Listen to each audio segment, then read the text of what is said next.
আমার ভাইরা বিশ্বনবী বাড়িতে আসলেন, খাদিজাতুল কুবরাকে বললেন আমাকে ঢেকে দাও।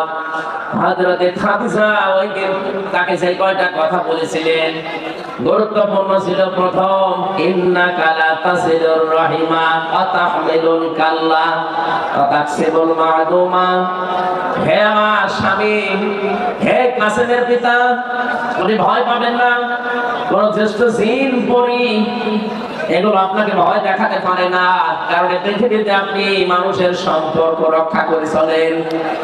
পাবনাবাসী হযরতে খাদিজাতুল কুবরা এই কথা থেকে প্রতীয়মান হয় যে মানুষ আমরা দুনিয়াতে মানুষের সম্পর্ক ঠিক রাখতে পারি, বিশেষ করে আত্মীয়তার সম্পর্ক, রক্তের সম্পর্ক, দলীয় সম্পর্ক, জনগণের সম্পর্ক, এগুলো যারা এই পৃথিবীতে আমরা ঠিক রাখতে পারি তাদের ভেতর থেকে যত রকমের ভয় আছে আমার আল্লাহ নিজের পক্ষ থেকে দূর করে দেন। বলেন সুবহানাল্লাহ।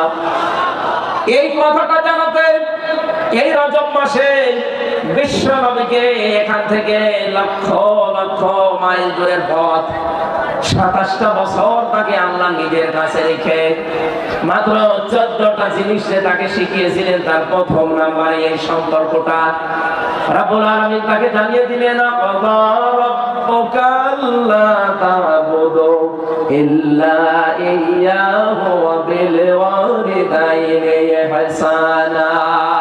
খুব ভালো করে শুনবেন। ৫৩টা বছর, ৪০ বছরে তিনি নবুয়ত পাওয়ার পরে ১৩টা বছর জুলুম, অত্যাচার, নির্যাতনের স্টিম রোলার তার উপরে চলছে। তিনি ৩ বছর শিয়াবে আবি তালিবের ৩টা বছর তিনি জেলখানায় ছিলেন। এই কঠিন পরিস্থিতির পরে আমার আল্লাহ তাকে সুসংবাদ দিলেন, হে নবী, আপনাকে আমি সামনে একটা কল্যাণময় রাষ্ট্র পরিচালনার দায়িত্ব দেব। এজন্য যেদিন হিজরত করার সময় তাকে আল্লাহ নিজে শিখিয়ে দিয়েছিলেন, মিল্লাদুনকা সুলতানান নাসীরা। হে নবী, আপনি এই কঠিন মুহূর্ত পার করবেন। আজকে চারিদিকে ২৪ জন কাফের আপনাকে ঘিরে রেখেছে। আপনার বাড়ি এখান থেকে পথও সেরকম না, বিশাল কঙ্কটা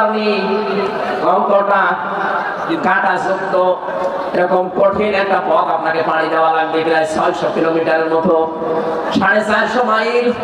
এই বিশাল পথ পাড়ি দিয়ে যেখানে যাবেন ওই জায়গায় আপনার সব লোক আপনার পক্ষে না। এই বিশাল কাজ কারবার গুলো করার পর একটা রাষ্ট্র আপনাকে আমি আল্লাহ উপহার দেব। এই জন্য দোয়াটা আপনি আমার কাছে করেন। আর যারা কথা বললেই বলেন মাওলানা মানুষ, হুজুর মানুষ, পীর সাহেব মানুষ, এরা ময়দানে আসবে কেন? এরা পরিবার, সমাজ, রাষ্ট্র নিয়ে এরা কথা বলবে কেন? কথা বলতে গেলে এদেরকে আপনি ধর্ম ব্যবসায়ী মানিয়ে দেন, এদের নামে আপনি এই ট্যাগটা দিয়ে দেন।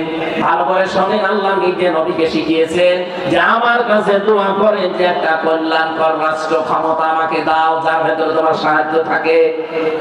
এটা মানুষকে বানানোর যে ৩টা উদ্দেশ্য আমরা কোরআনে পেয়েছি, তার প্রথম উদ্দেশ্য আল্লাহ জানিয়েছে, ইন্নী জাইলুন ফিল আরদি খলিফা।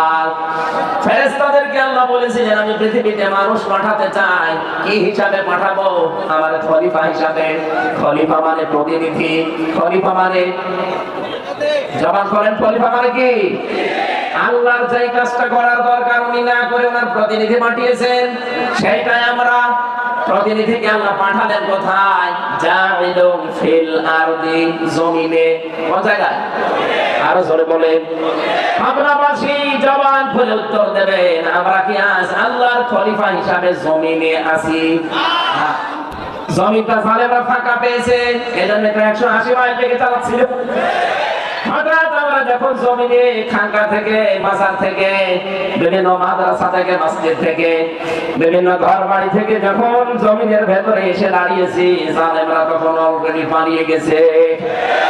জমিন এখন ফাঁকা। এই মুহূর্তে আল্লাহর খলিফাদের কাজ হবে তার খেলাফত এই জমিনে কায়েম করা। তিনটা উদ্দেশ্যের কথা বলছিলাম, তার প্রথম এইটা। রব্বুল আলামিন বলেন, ফেরেশতারা আমাকে জিজ্ঞাসা করছিল, আল্লাহ তুমি কি এদেরকে তাসবিহ তাহলিল জিকির আজকারের জন্য বানাবে নাকি? আল্লাহ সাফ জবাব দিয়েছেন, না। তাসবিহ তাহলিল জিকির আজকারের জন্য আমি খলিফা দুনিয়ায় পাঠাবো না, আমি জমিনে খলিফা পাঠাতে চাই আমার আইন প্রতিষ্ঠা করার জন্য। বলেন মারহাবা। আল্লাহর যে উদ্দেশ্য, সেই উদ্দেশ্য যারা সফল করতে চায় তারাই আমার আল্লাহর আসল বান্দা। আপনি রহমানের বান্দার যে 13টা গুণ পাবেন সূরা ফুরকানের ভেতরে, তার ভেতরে এইটা আছে। রহমানের বান্দা তারা যারা এই জমিনে আল্লাহর বিধানকে, এই ফরমানকে কায়েম করার জন্য যারা চেষ্টা চালায়। এই বাংলাদেশে যত মানুষ এখন আমরা বাস করছি, একটা খুশির সংবাদ বলছি, আগস্টের 5 তারিখের আগ পর্যন্ত এই দেশে মাত্র 100 জনের 15 জন মানুষ খেলাফতের এই দায়িত্বের ঘোষণা দিত। পাবনাবাসী গুরুত্বপূর্ণ এই বিধানটা পালন করার জন্য আল্লাহ রাব্বুল আলামিন আমাদেরকে যেখানে পাঠিয়েছিলেন, ফেরেশতারা যখন জিজ্ঞাসা করেছে আল্লাহ এদেরকে কি জিকির করার জন্য, তাসবিহ করার জন্য পাঠাবে, আল্লাহ বলেন না, আমার বিধান কায়েমের জন্য। এই যে সূরা ফুরকানের থেকে যে উদাহরণ দিলাম, রহমানের বান্দা আমরা যারা এই দেশে আছি দাবি করতাম, এতদিন আমি একটা জরিপ পেয়েছিলাম, 100 জনের মাত্র 15 জন চাইতো এ দেশে আল্লাহর বিধান কায়েম হোক আগস্টের 5 তারিখের আগে। অথচ 4.5 মাস পরে জানুয়ারিতে একটা রিপোর্ট পেয়েছিলাম, এই দেশে এখন 100 জনের 58 জন মানুষ চাচ্ছে আল্লাহর বিধান জমিনে কায়েম হোক। কয়েক মাসের ব্যবধানে মানুষের পরিবর্তন এত এসে গেছে, হিন্দু পর্যন্ত এখন চাচ্ছে কোরআনের বিধান কায়েম হোক। কয়েকদিন আগে জামাত ইসলামের শ্রদ্ধাভাজন আমির জামাত গাইবান্ধায় গিয়েছিলেন, একজন পুরোহিত, একজন ঠাকুর, হিন্দু বেটা, উনি আগে বক্তব্য দিতে গিয়ে জানিয়েছেন এই দেশে কোরআনের বিধান কায়েম হলে আমরা সবচাইতে বেশি নিরাপদে থাকতে পারবো। এখানে জালেমদের তো মাথা খারাপ এতদিন ছিল, এখন অনেক মুনাফিক মানুষের মাথা দেখছি খারাপ হয়ে গেছে। ওরা তো এগুলো দেখে যে হচ্ছেটা কি। এখানে মাওলানা মিজানুর রহমান আনসারী একটা কি যেন ট্রাস দিয়েছে, অনেকের মাথায় গিয়ে দিয়েছে। উনি শুধু ট্রাস দিয়েছিল, এতদিন একদম খেয়েছে আর একদম খাওয়ার জন্য রেডি হয়ে আছে। আপনারা বলেছে কয়েকদিন আগে আমার সিলেটে ওনার সাথে অনুষ্ঠান ছিল, উনি আমার বলছে, হামজা ভাই আমি বললাম যে একদম খেয়েছে আর একদম খাওয়ার জন্য রেডি হয়ে আছে, একটা গ্রুপ দেখলাম গায়ে মেখে নিল, কারণ কি? আমি তো আর কাউকে উদ্দেশ্য করে বলি নাই, এই দেশে 48টা প্রায় নিবন্ধিত দল, আরো আছে নিবন্ধনের বাইরে, সব মিলে প্রায় 73টার উপরে। কারো গায়ে লাগে না, আপনার গায়ে লেগেছে কোন কারণে? তার মানে অবশ্যই আপনি এরকম কিছু করবেন বলে আশা করি আছে। গত 2 দিন আগে একজন ঘোষণা দিয়েছে যে 15.5 বছরে কোরআনের কথা বলতে হলে তো অনুমতি নেওয়া লাগবে, আমরা যদি যেতে পারি অনুমতি দেব না। আরে ভাই, আপনি এই কথাটা আগেই বলে ফেললেন, কয়েকদিন পরে বলতে পারতেন না? জনগণ তো সব দিন ফেললো। আপনার যে আশা ছিল, আশায় ঘুরে পানি, কথা বলো না কেন? এদেশে আর কিছু থাক বা না থাক, কোরআনে কারিমে দেশে থাকবে ইনশাআল্লাহ। 4.5 মাসে যদি 15 থেকে 58 হয়ে যায়, আর 4.5 মাস যেতে দেন, আমার তো চোখে দেখা এই দেশে 100 জনের 100 জন মানুষ বলবে আমরা কোরআন চাই। হ্যাঁ, আমরা চাই না, আর চান দেখি লিল্লাহি তাকবীর।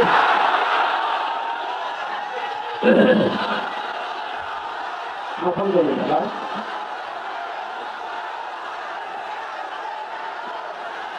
আমার ভাইরা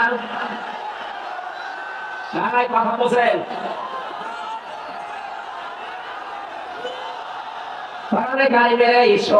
আমি বাংলাদেশের 630টা থানায় আমার কম বেশি যাওয়া হয়ে গেছে। আমি দেখতে পাচ্ছি এদেশের মুসলমান, হিন্দু, বৌদ্ধ, খ্রিস্টান নেই, মানুষ পদবাচ্যে যারা বিবেচিত সবাই এক বাক্যে আওয়াজ তুলছে আমরা কোরআনের বিধান চাই। কিছু ক্যান্সার আছে, এরা হয়তো মাথা খারাপ, এ কারণে বলছে কিছু চাই না, আগে থালা দেন। থালা কি করবেন? আমরা আহ্বান জানিয়েছি একেবারে স্পষ্ট ভাষায়, যারা দায়িত্বে এখন আছেন সংস্কার করেন খুব তাড়াতাড়ি, সম্মানজনক একটা সময় নিয়ে সংস্কার করে তাড়াতাড়ি নির্বাচন দিয়ে নির্বাচিত সরকারের হাতে দেশটা তুলে দেন। তাহলে এই দেশ নিয়ে আপা সহ যারা পালিয়েছে কেউ আর ষড়যন্ত্র করার সুযোগ পাবে না। সংস্কার না করে আমরা নির্বাচন করতেও চাই না, হতেও দেব না। আগে দিনের ভোট রাতে হয়ে যাবে, কথা বলে ঠিক না? দিনের ভোট রাতে হয়েছে, এটা কি ওয়াজ করা লাগবে?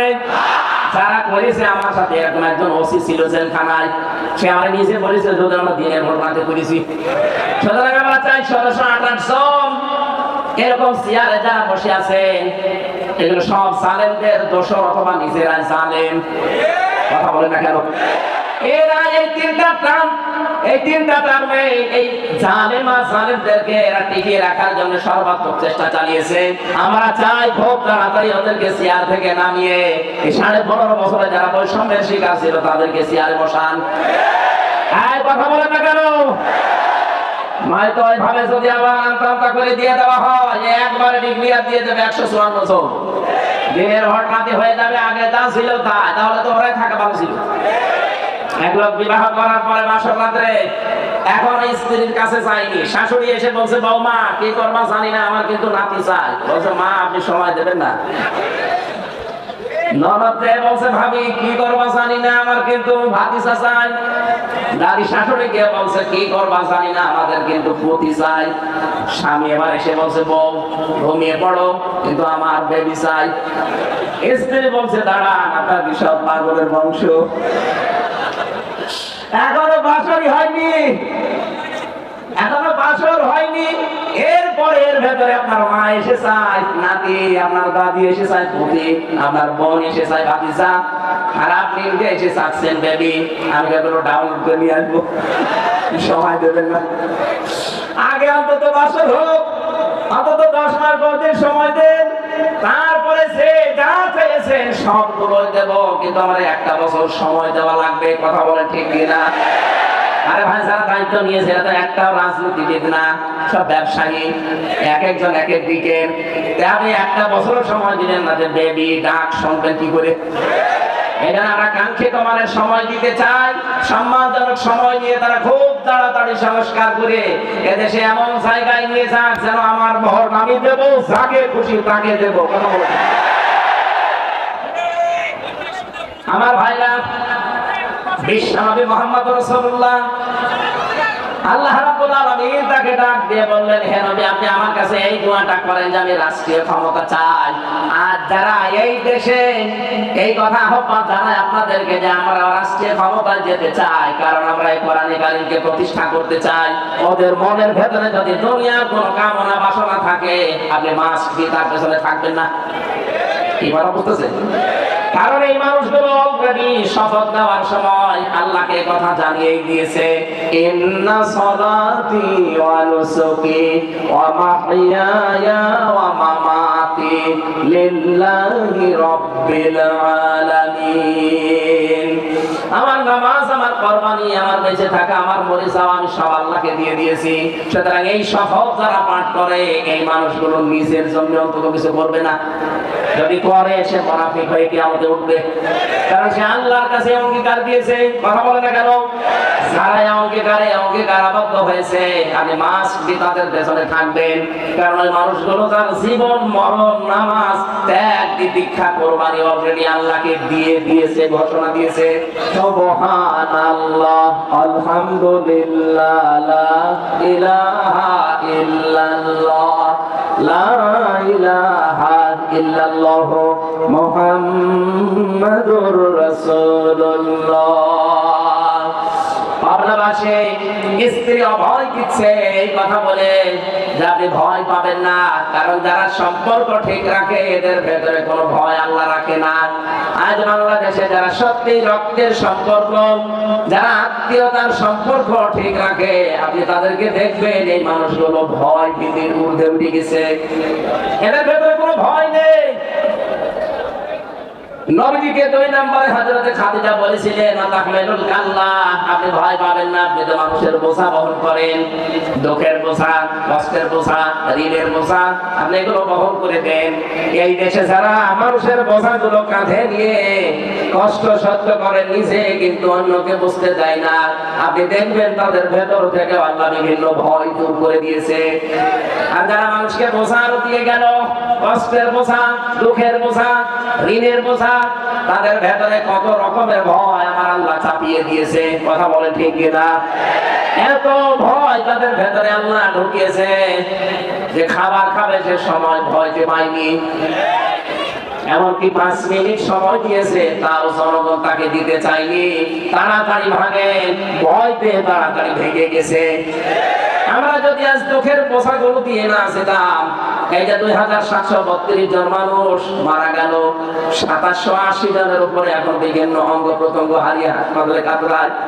এরা পরিবারের জন্য, সমাজের জন্য, দেশের জন্য বিশাল বোঝা। এই বোঝাটা যিনি দিয়ে গেলেন, আপনি না দিলেও পারতেন। আমি যদি আগেই বলতেন ঠিক আছে আমি ছেড়ে দিলাম, তাহলে এই বোঝাগুলো বাংলাদেশে হয় না। কথা বলে ঠিক কিনা? নিজে তো চলে গেলেন এই বোঝাগুলো দিয়ে গেলেন কোন কারণে? কত কোটি কোটি টাকা ঋণের বোঝা দিয়ে গেলেন। এই দেশে বিভিন্ন জিনিসের দাম কমা দূরের কথা আরো বাড়তেছে, কারণ এই শয়তানদের ঋণের বোঝার কারণে। একজন বেগম পাড়া বানিয়েছে, সাহেব পাড়া বানিয়েছে, এক দরবেশি 36,000 কোটি টাকা মালিকানি করেছে। বাকি সেগুলো দরবেশ না ধরবেশ, ওরা যে কি করেছে আল্লাহ জানে, আর ওরা জানে। এখানে দেশটা আবার দাঁড়াবে। আমার মনে হয় খুব তাড়াতাড়ি যারা দায়িত্বে আছেন, বাইরে যত টাকা এই শয়তানরা পাঠিয়েছে, টাকাগুলো আবার তাড়াতাড়ি ফেরত নিয়ে আসেন। কিভাবে করা লাগবে আপনারা জানেন, করেন। এই দেশটা আবার দাঁড়িয়ে যাবে ইনশাআল্লাহ। এই দেশে 18 কোটি মানুষকে আমরা শুধু মানুষ না, 18 কোটি জনসম্পদে পরিণত করতে চাই।